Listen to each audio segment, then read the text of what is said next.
Hey soldiers, everybody's favorite debt collection agency, the IRS, is studying the creation of a government-run tax filing system. So you know how right now you go to H&R Block, Jackson Hewitt, maybe you do TurboTax, or maybe you go to your own private CPA. Well, the IRS is saying, come to us directly. Now, we're going to go into that. We're going to look into it deeply. Here's a spoiler alert on what I happen to think about it. Listen. Now, with that comes some good news for some of you out there who maybe due some money from the IRS, money that you can recoup from your tax authority and maybe buy assets with it. We will get into that in just a second.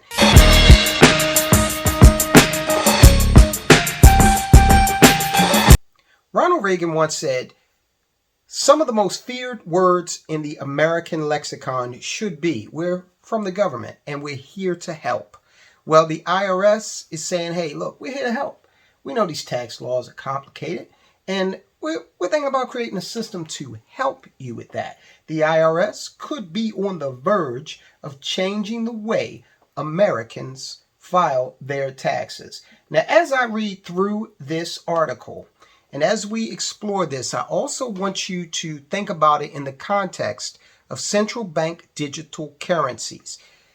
We saw Biden's nominee for comptroller of the currency, Saul Amrova.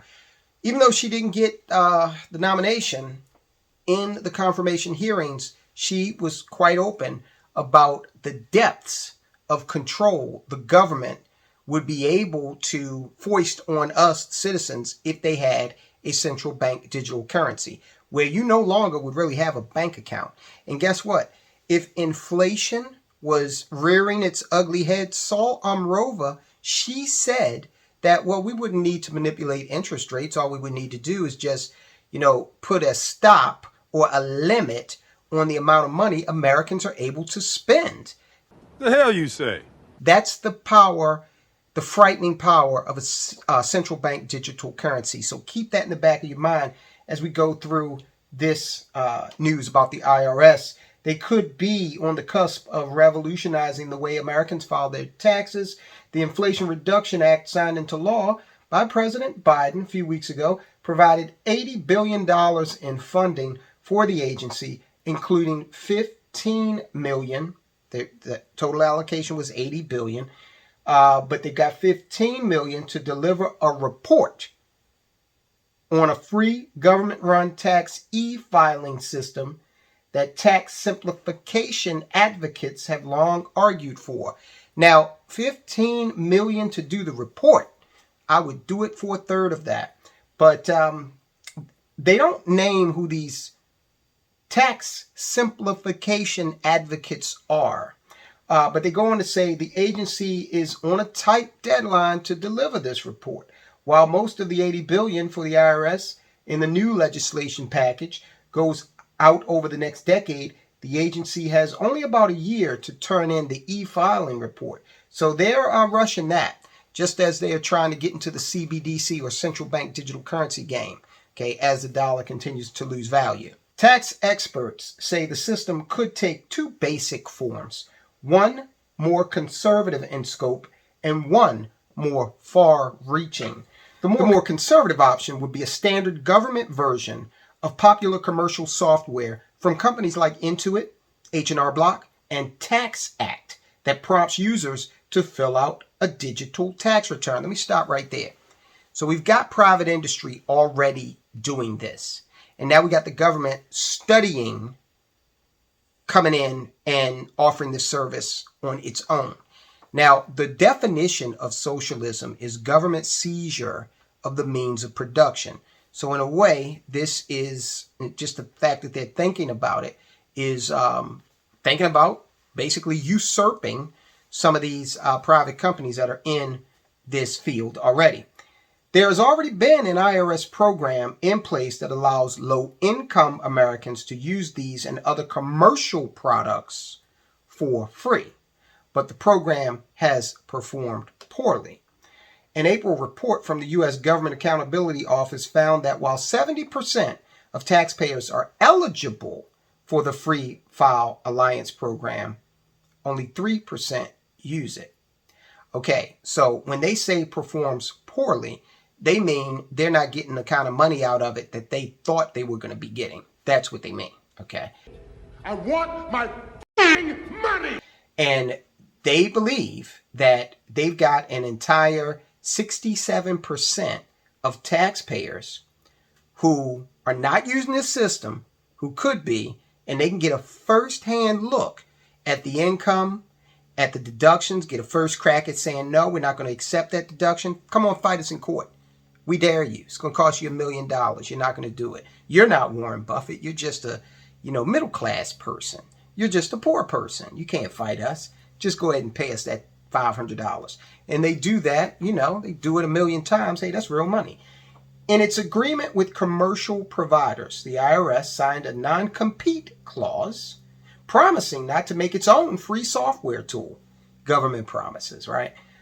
The clause was removed in subsequent versions of the agreement. Former Treasury Inspector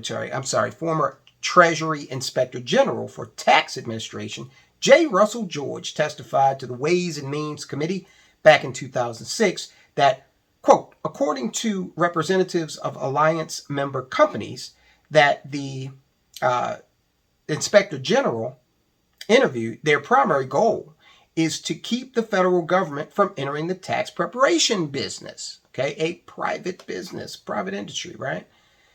It's not enough that they are the tax authority, but now they want to also be the authority with regard to, how those taxes are filed.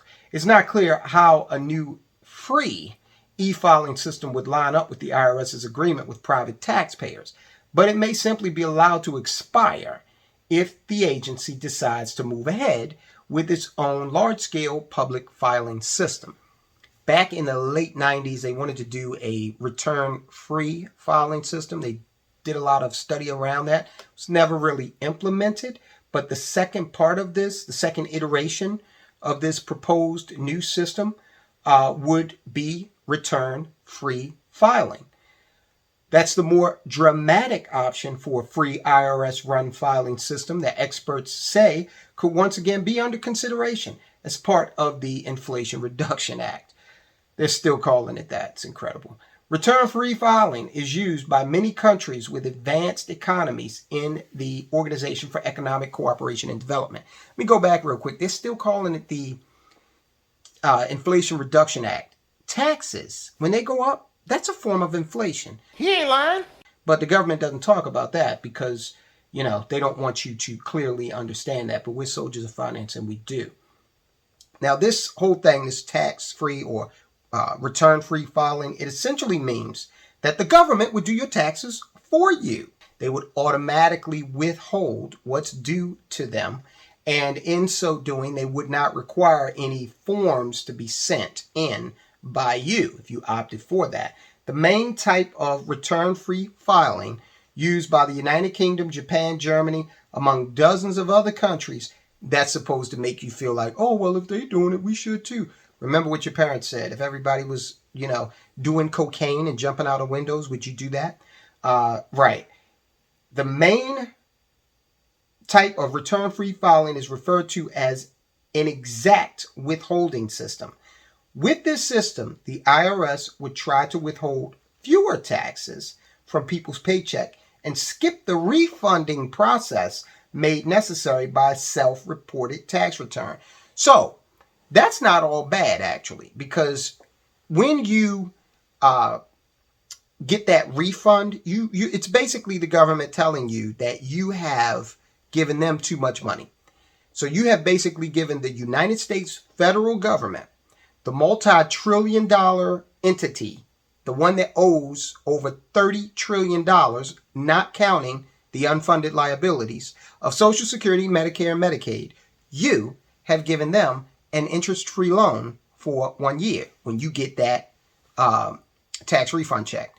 People get so excited about those tax refund checks, and it's like, don't you think you could have done better with that money? If you're getting it back, if you could have done without it for an entire year, why didn't you put yourself in a position where you arranged your withholdings such that you could use that money to invest. In most of the countries that we just mentioned, taxpayers meet their tax obligations entirely through tax withholding payments made throughout the year, the Treasury Department found in 2003.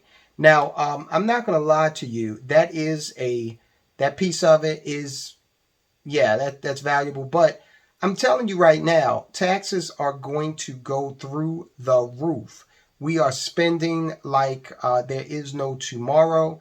And if you think taxes are going to be lower in the future, I have certainly got a bridge spanning the Chesapeake Bay that I'd like to interest you in. Now, there's another type of tax return free filing. It is called agency reconciliation. This is where tax authorities prepare tax returns for individuals based on information returns from employers and others, and send taxpayers a completed tax form for their review. So basically, they're cutting you out of the game entirely in that scenario, and they're dealing directly with your employer. Now, this is another glaring example of the lack of tax flexibility that W-2 employees have. If it's such that they don't even need to contact you, they're just going to send you a form and say, hey, this is what me and your employee, this is what us, the IRS and your employee, this is what we did. Take a look at it. Most people aren't even going to know what they're looking at. And they're just going to be able to roll with that because the W-2 is not a complicated, mechanism. If there's no great amount of deductions there, no tax credits for certain business expenses, none of that, then, it's pretty vanilla. So the IRS is basically telling you, hey, the W-2 return is so simple, so void of tax advantages that we don't even need you, the employee, to have eyes on it. All right, I found this next section very interesting. Some studies have shown that the government would lose revenue with this kind of system since the IRS is doing all the clerical work without relying on reporting from taxpayers. Quote, if you as a taxpayer know things the IRS doesn't know that are to your advantage, then you might not want to share that with them, Robert Weinberger, a non-resident fellow at the Urban Brookings Tax Policy Center, said in an interview.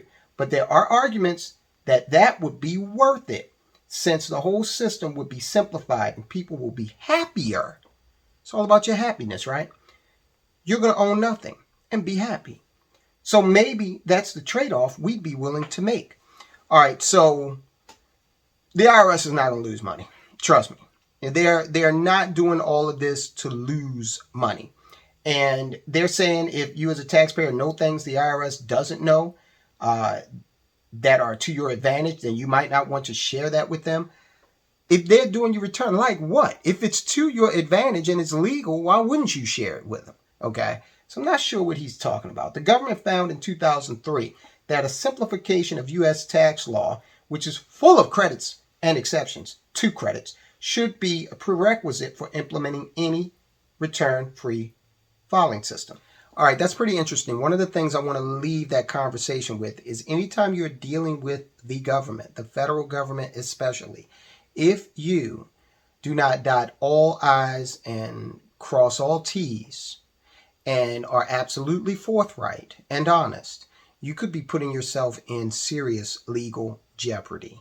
So just to understand that with your taxes in general, but I don't think I would hand over this function to the IRS directly. I think I would continue to use the private companies like our CPA that are experts in this, because that tax code is very, very complex. Okay, I'm not sure about this system. We'll have to learn more, but you can see the direction that our government is taking. They are headed in the direction of wresting as much control of your finances as possible to feed this beast that is giving away billions to,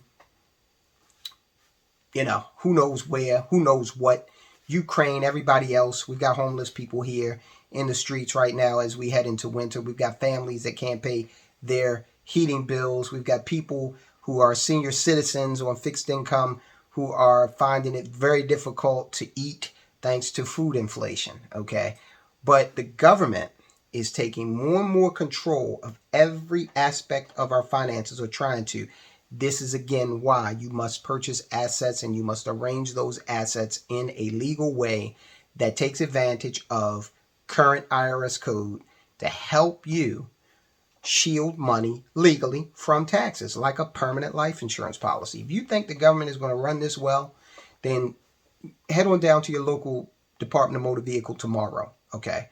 And tell me how that works out. Tell me about that experience, and then tell me if you want them in your wallet, okay, in your bank account, okay? All right, now let's move on to some lighter news real quick. With regard to the same organization, the IRS, taxpayers have just a few weeks left to claim their share of $1.2 billion in IRS fee refunds. Here's how to take advantage. If you missed the deadline for 2019 or 2020 tax returns, you may receive an automatic refund for late filing penalties. Now, of course, they're doing that because of what the situation was in 2020. Nearly 1.6 million taxpayers will receive $1.2 billion in collective refunds or credits, but you must file overdue returns by September 30th. Now, as I record this, it is September 12th, so you only have, and I'm going to release it probably on the 15th, so you got to act fast. You got to do it by the 30th. That's according to the IRS. So what you got to do is you got to call your CPA, your tax attorney, or whomever performs that function for you. Or you got to get on the phone with the IRS if you do it yourself. Find out, better grab an adult beverage for that one, because it's going to be quite a wait. They are seriously understaffed, like a lot of entities, private and public. But either way, get in contact with them, or whoever prepares your taxes. Ask them where you charge a late penalty and see if you are eligible to recoup that. I think I want my money back. Now, if you are eligible and you are one of the lucky Americans who has the IRS sending you a check, okay, not associated with a refund, because remember, that tax refund check, all that is them giving you back your money, that loan you gave them. But if they charged you a fee and you're able to get money back from them because they are relieving you of that penalty, then you're very, very fortunate. And you should take that money and you should look seriously at purchasing some assets. Okay? Remember, you can buy stocks for what? $5 on a fractional share basis. Got to do your own due diligence, and plenty of it. Maybe you want to save for a down payment on a piece of real estate. That's going to be dropping in price around the country here very soon. I don't know. Maybe you want to buy some silver or invest in your own business. Hope that was helpful. Now, what I want you to do is I want you to watch this video. It's about how the newly minted King Charles III over in England surrendered his hereditary fortune to the government of England, and in so doing became even richer than he already was. So watch that, because here's the important piece. It's got 5 elements that you can adopt, that they did. The royal family, you can adopt 5 elements of the royal family's wealth building techniques and put them into action in your economic life. Guys, I'll talk to you soon.